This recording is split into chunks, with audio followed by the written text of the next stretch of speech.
Estar aquí. Amén. Damos gracias a Dios por esa linda oportunidad que nos da de estar en este lugar. Realmente es todo un privilegio, es un placer. El salmista dice que en su presencia hay plenitud de gozo, delicias a sus diestras para siempre. Y eso solo se consigue, Ramón, en la presencia de Dios. A tal punto que Pedro, estando allí en la transfiguración, en San Mateo capítulo 17, estaban allí y vio cómo la divinidad de Jesús fulguraba a través de su humanidad. Era tan lindo lo que estaba ocurriendo en ese momento allí en el monte, que Pedro dijo: Señor, bueno es que estemos aquí. ¿Por qué? Porque estaba ante la presencia de Dios. Y Pedro era pecador y lo sabía. Y los pecadores, el más grandioso anhelo que deben tener es nunca salir de la presencia. Porque al estar en la presencia es como si estuviésemos en otro planeta, en otra atmósfera completamente diferente. Le damos gracias a Dios porque podemos hoy iniciar nuestro retiro espiritual que lleva por título ¿cómo? Velar. Y el primer tema de hoy es un tema que nosotros deberíamos memorizar, pienso. Es un tema en el cual deberíamos constantemente estar meditando, que nos motiva a estar anclados únicamente en la palabra de Dios. Vamos a orar en esta hora para que así podamos iniciar con nuestro primer tema de hoy. Acompáñenme, si no es mucho pedir, a estar de rodillas en esta hora, pidiendo el favor del Todopoderoso. Padre, gracias. No tenemos cómo agradecerle todo lo que usted hace por nosotros. Gracias porque siendo pecadores, Cristo murió por cada uno de nosotros. Y hoy estamos aquí pidiendo el favor del Espíritu Santo, que nos ayudes a estar en guardia, velando, porque los días son malos. Que podamos levantarnos y cuando tú vuelvas, podamos darte la bienvenida y que nos digas: bien hecho, siervo fiel. Sobre poco has sido fiel y sobre mucho te pondré. Entre en el gozo de tu Señor. Amén. Queremos escuchar esas palabras. Prepáranos a la luz de las Santas Escrituras y que los desafíos que hemos de enfrentar como pueblo, ayúdanos a hacerlo con valentía, sabiendo que ya Jesús pereció en la cruz del Calvario. En el nombre de Jesús. Amén. Amén. Le motivamos a que no pierda la secuencia de los temas. Hemos traído algunos regalos, algunos libros. En la tarde estaremos Dios mediante dando algunos libros. Y van a ser los regalos, tienen la temática y vamos a hacer algunas preguntas sobre los temas que se han compartido. Así que preste mucha atención porque es muy importante para que entonces podamos estar a tono con lo que Dios quiere que nosotros entendamos. Vigilantes en la hora undécima. Y la primera pregunta que yo quiero hacerle a ustedes es: ¿alguien sabe qué es esto o qué tipo de persona es esta? ¿Alguien sabe qué es esto? Alguien que da un anuncio, alguien que está avisando. Pudiésemos decir lo que dice Ezequiel 3 y 33, una atalaya. Y lo que la atalaya tenía en la mano se le conocía como el shofar. ¿Cómo se le conocía? Shofar. Era el instrumento que tenía la atalaya a las personas que estaban a cargo de velar en un momento específico. Y el propósito de ese instrumento era tocarlo cuando el mal se acercaba. ¿Cuál era el propósito? Tocarlo para que cuando el mal se aproxime, entonces el pueblo puede estar apercibido. Recuerde que era un pueblo bastante numeroso y la atalaya, que por lo regular siempre estaba en una torre muy alta para vislumbrar lo que estaba hacia adelante. Él no tenía forma, no había autoparlante en ese momento para él poder anunciar a la gente con voz. Tenía que tener un instrumento que pudiese llegar a todo rincón donde estaban los judíos. Y esto era el shofar. El shofar se tocaba en diferentes momentos que hoy no vamos a tocar. Uno de ellos era cuando el juicio, por ejemplo, se tocaban las trompetas también, la fiesta de las trompetas, pero eso es un asunto para otra ocasión. Ahora bien, este hombre, el atalaya, el vigilante, era tanta la responsabilidad que cuando Dios llama al profeta Ezequiel, en la tarde hablaremos un poquito sobre el exilio, cuando Dios llama al profeta Ezequiel, que da un mensaje a los exiliados. Ezequiel era contemporáneo con Jeremías y con los jóvenes hebreos, juntamente con Daniel. Era uno de los más jóvenes de paso, aproximadamente 25 años tenía cuando Dios lo llamó al ministerio profético. Jeremías era el mayor de todos ellos, pero eran contemporáneos estos tres profetas, Daniel, Ezequiel y Jeremías. Y cuando Dios llama a Ezequiel, es a quien le comisiona el deber de ser el atalaya del pueblo. Y le habla con respecto del papel del atalaya. Y es tanto lo que la Biblia dice en Ezequiel 13 y en el capítulo 33 también, que si el atalaya tocaba la trompeta del shofar o se anunciaba el mal que estaba en el futuro o el mal que estaba próximo, él habría librado su alma, habría librado su vida. Pero si por negligencia, si por estar dormido, si por estar en cualquier cosa en la que no debería estar, y entonces la destrucción toca al pueblo, la Biblia dice: el impío va a morir o no estará percibido como tal, pero su sangre la va a demandar de tu mano. Era grande la responsabilidad, ¿sí o no? Sumamente grande. Ahora, ¿cuál es el problema? Que los vigilantes, es como ser de seguridad hoy. Ellos no deberían dormir. Y mucho menos en la noche. ¿Por qué? Porque los enemigos, uno de los momentos más susceptibles, más cómodos, adecuados para intervenir era de noche, porque se suponía que ¿cómo estaba la gente? Estaba dormida. Así que el atalaya entonces debía hacer su papel. Si la responsabilidad durante el día era grande, mucho más en la noche. Pero ¿cuál era el problema? Vigilantes en la hora undécima, estamos hablando de lo que es vigilante. El problema es que la hora undécima es cuando el sueño más ataca. Porque es la noche cuando el día está más cerca. La hora undécima, según la palabra que presentó Jesús, no es más que una hora antes de que el sol se ponga. Una hora antes del gran acontecimiento. Una hora antes de lo que Dios ha predestinado para el mundo. Una hora antes, proféticamente hablando, del retorno de Jesús. ¿Qué es la hora undécima? Un momento antes de que el Señor retorne a la tierra. Y en ese momento, cuando el sueño afectaba más a los vigilantes, porque tenían toda una noche vigilando, pero era donde más tenían que estar apercibidos, porque los enemigos conocían todo esto. ¿Se entendió el panorama, sí o no? Hay que entender esto para poder comprender nuestro primer tema. Nota lo que dice la Biblia en Mateo capítulo 24, hablando un poco de esto, de nuestro trabajo como vigilantes del Señor, como atalayas del Señor. El versículo 42 de Mateo capítulo 24, recuerden que Mateo 24 es el capítulo del fin del mundo. Obedece a señales externas. El capítulo 25 lo estudiaremos en el culto divino, nuestro segundo tema. Obedece a señales internas. Es parte del mismo sermón de Jesús. Lo único que ambos tienen un foco. Capítulo 24, lo que ocurre en el mundo externo. Capítulo 25, lo que ocurre internamente en la iglesia. ¿Nos dimos a entender? Y el verso 42 dice: verá. ¿Cuál es la primera palabra?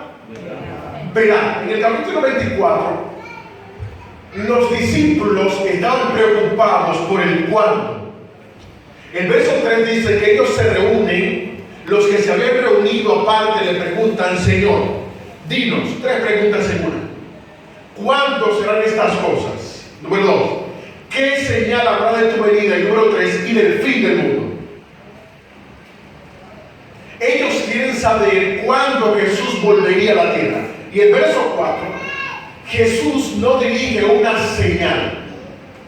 Ellos quieren saber con respecto a los tiempos. Dinos en qué momento específico de la historia tú vas a volver. Jesús no responde con una señal. El verso 4, Jesús responde con una advertencia, diciendo: mirad que nadie, ¿qué cosa? Que nadie os engañe. Pero en el verso 45, Jesús lleva a los discípulos del cuándo al quién. Por eso el verso 45 dice: ¿quién es el siervo fiel y prudente que está haciendo todo lo necesario cuando su Señor se acerca? Es decir, ellos preguntan: Señor, dinos cuándo. Jesús dice: no se preocupen por el cuándo, preocúpense por quién estará preparado. Dirigió su mirada hacia otro foco. Y ahora el verso 42 dice: esperad, porque no sabéis a qué hora ha de venir vuestro Señor. Pero sabed esto, y escuchen esto ahora, que si el padre de familia supiese a qué hora el ladrón habría de venir, ¿qué haría? Velaría. Gloria a Dios. Y la pregunta es: ¿quién es el ladrón a quien Jesús se refirió? Usted conoce este pasaje, San Juan capítulo 10, verso 10. El ladrón no viene sino para ¿qué cosa? Hurtar, matar y ¿qué más? Yo he venido para que tengan vida y para que tengan en abundancia. Bendito sea el nombre de Jesús. Amén. Jesús, cuando está hablando de su retorno, después de mencionar que habían algunas cosas que hemos de mencionar ahora, Él dice: velen, porque es muy posible que el ladrón se acerque, pero para ustedes saber de que Él se acercó, tienen que estar velando. Amén. Para que su casa no sufra ningún daño. Y luego Juan nos explica que ese ladrón es Satanás. ¿Quién es el ladrón? Pero miremos lo que sigue diciendo la Escritura. El versículo 22 dice: porque habrá entonces gran tribulación. ¿Cómo le conocemos a esto en el mundo adventista? Como el tiempo de angustia. Tiempo de angustia. Jesús dice: porque entonces habrá gran tribulación, cual no la ha habido desde el principio del mundo hasta ahora ni la habrá. Entonces, la palabra entonces une un acontecimiento pasado con algo que Él quiere puntualizar en el presente. ¿Lo digo entender? La palabra entonces está uniendo eso que Él ya acaba de mencionar del tiempo de angustia con lo próximo que Él va a mencionar. De manera que después, o cuando iniciando el tiempo de angustia, Jesús quiere hacernos entender que va a ocurrir un acontecimiento que va a marcar la historia. ¿Y cuál es ese, hermano? Seguimos estudiando las Escrituras. Entonces, si algunos dijeren: mirad, he aquí está el Cristo, o mirad, allí está, ¿no qué? No lo creáis. En el idioma original, que es el griego donde se escribe el Nuevo Testamento, en la palabra mirad aparece un pronombre personal, que es Él. ¿Cuál es el pronombre que aparece? De manera que si usted quita el mirad y comienza a leer cómo está diciendo esto: si algunos dijeren, Él está en el desierto, ¿está tomando sentido esto? Porque hablando de Él, Jesús no se está refiriendo a Él mismo. Porque yo no puedo referirme a mí sencillamente en tercera persona cuando yo soy el que estoy hablando. ¿Nos debe entender? Si Él está en el desierto, no vale. ¿A quién se estaba refiriendo Jesús con la expresión Él, que es la misma que mirar? ¿A quién? A Cristo no era, no. Interesante. Me gusta porque están atentos, eso me gusta. Ya leímos que Jesús dijo: tengan cuidado porque el ladrón vendrá, y si no están velando y si su casa va a tener efecto. Su casa puede estar, se le puede robar lo que hay. Y hablando en términos espirituales, el escritor de Hebreos, creemos que es Pablo, en el capítulo 3, verso 6 dice de Hebreos, que la casa espiritual somos nosotros. Así que lo que Jesús está diciendo es que cuando el ladrón venga, Satanás, yo tengo que estar velando para que mi casa, espiritualmente hablando, no sufra daños. ¿Nos estamos dando a entender? Amén. Y Jesús está diciendo, cuando Él está en el desierto, no vayan. Cuando les digan que Él está aquí, no lo crean. Y el verso 24 dice, porque entonces porque se levantarán falsos, ¿qué dice? Falsos cristos. Note que Él ya mencionó que iba a iniciar o que iba a haber una gran tribulación. E iniciando la gran tribulación, entonces Jesús dice, entonces, para referirse que luego iniciando la gran tribulación vendría algo que se conoce como el último engaño, donde vendría un personaje diciendo, yo soy el Cristo. Es por esto, hermano, que nosotros en este momento que es crucial la historia profética, tenemos que estar velando en el nombre de Jesús. Amén. No hay excusa para que estemos dormidos. No la hay. Por eso Pablo dice que nosotros no estamos en tinieblas. Es que Jesús dijo que Él es la luz del mundo. Amén. Y el texto bíblico dice que vendrán falsos cristos y falsos profetas y harán, ¿qué dice la Biblia? Grandes señales y prodigios. Y aquí hay un problema. Porque el ser humano es atraído por lo fascinante. Al ser humano le gustan las cosas que no puede explicar. Al ser humano le gusta participar de las cosas sobrenaturales. Y escúchame bien lo que le voy a decir, hermanos. A mí no me gustaría encontrar la muerte en un lugar que Jesús dijo, no vayas.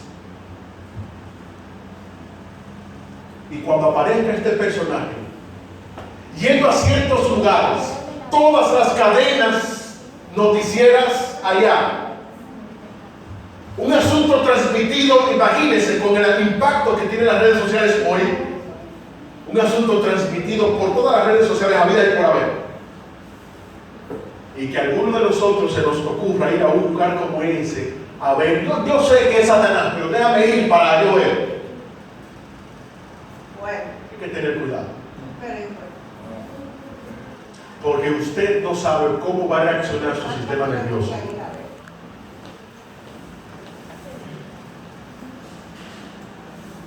Y repito, no queremos encontrar la muerte en un lugar que ya Jesús dijo, no vaya.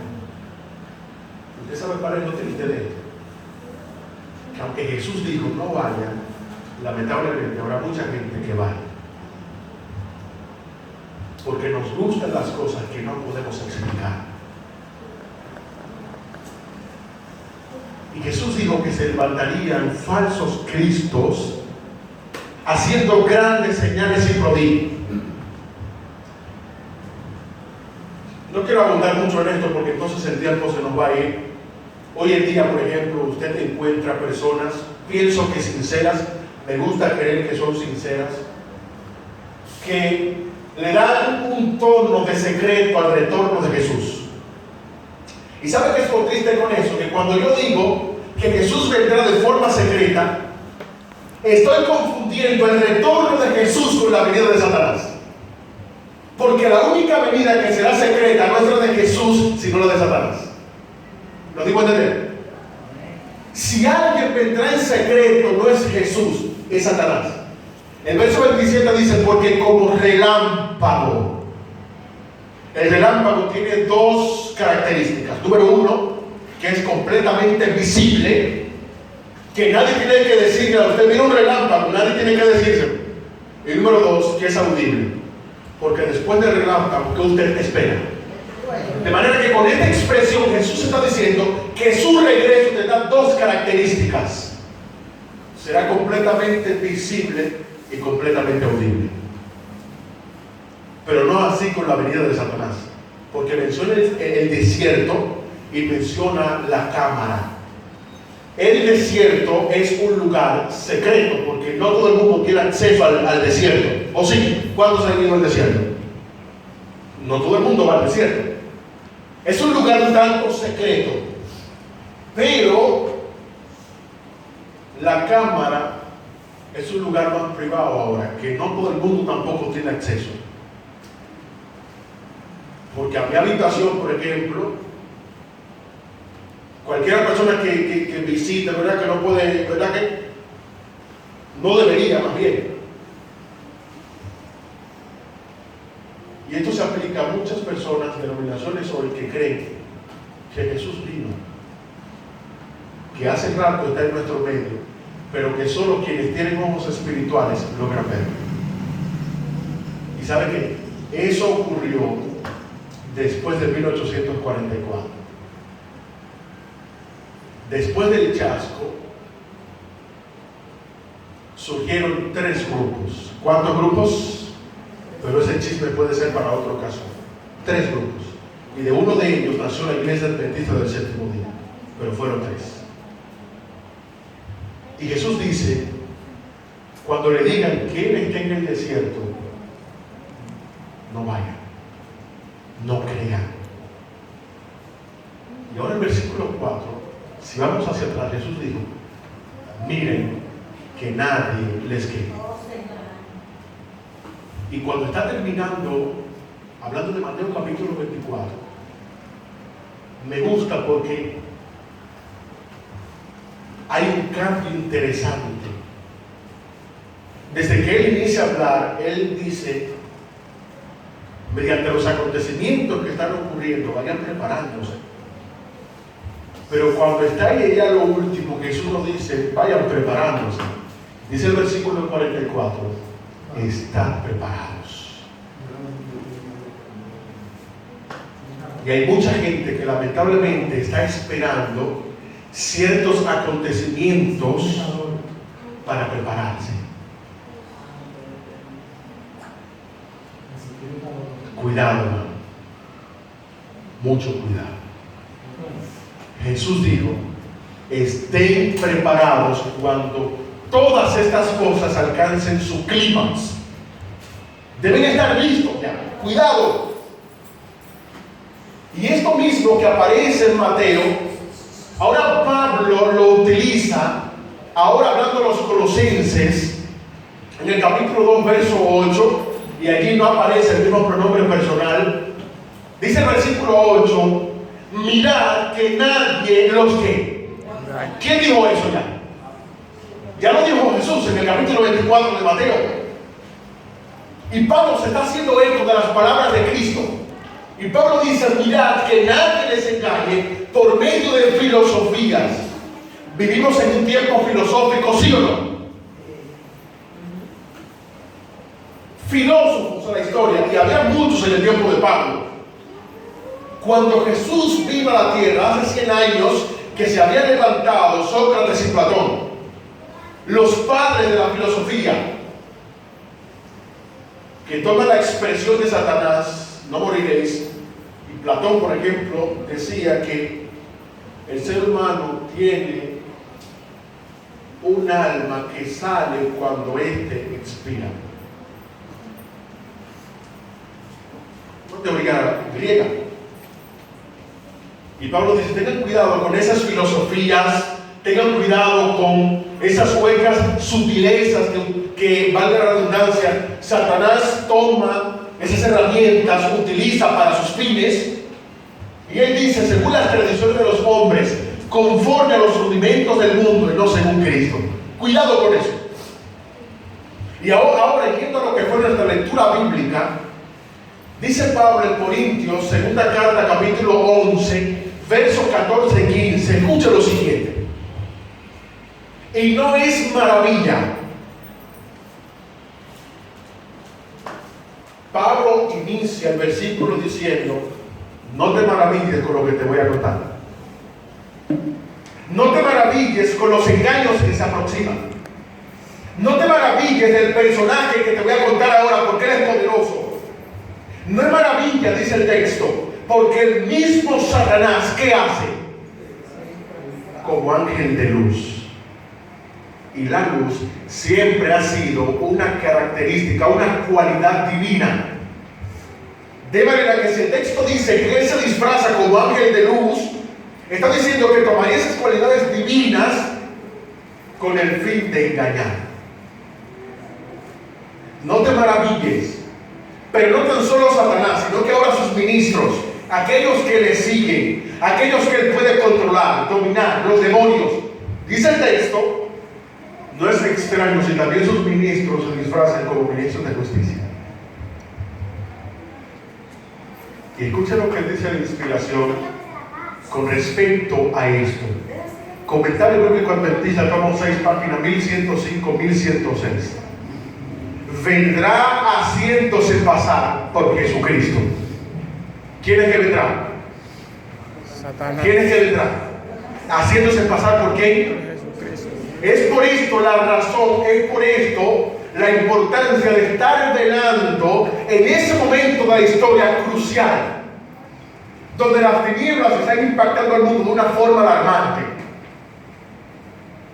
Vendrá haciéndose pasar por Jesucristo, haciendo grandiosos milagros. ¿Cómo serán los milagros? Grandioso. Y Satanás nos ha llegado a creer, nos ha llegado a pensar que los milagros que ocurren en ciertas organizaciones religiosas, ciertos movimientos religiosos, son todos mentiras.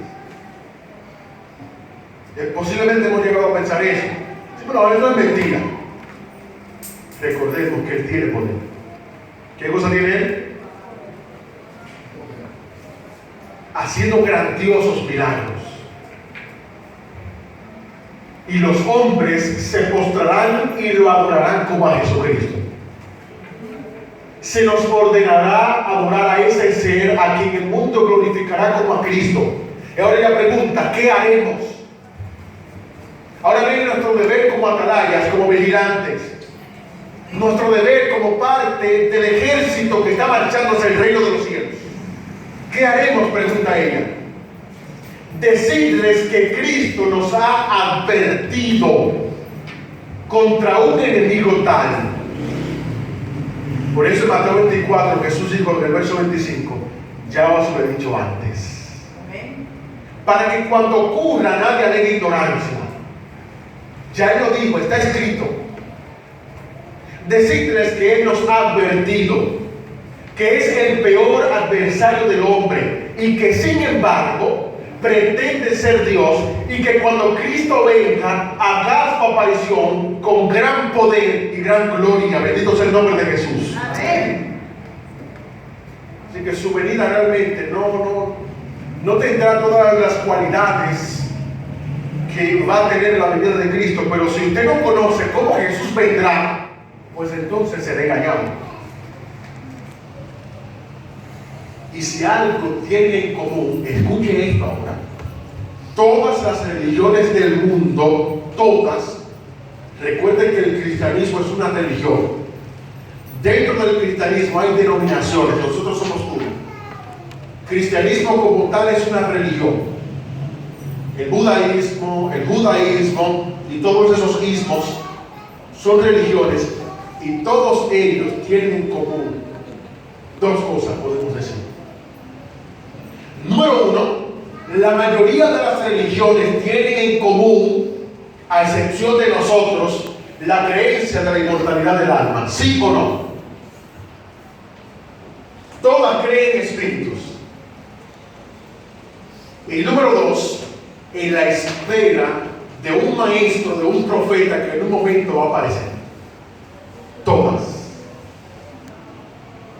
Por eso una cita que hay por allí dice que el acto capital que le pondrá la cereza al pastel de los engaños de Satanás es cuando él viene haciéndose pasar por Jesucristo, donde podrá entonces arropar a aquellos que no pudo llegar a ellos. Díganle a la gente que los engaños se aproximan. Es lo que nos está diciendo Dios.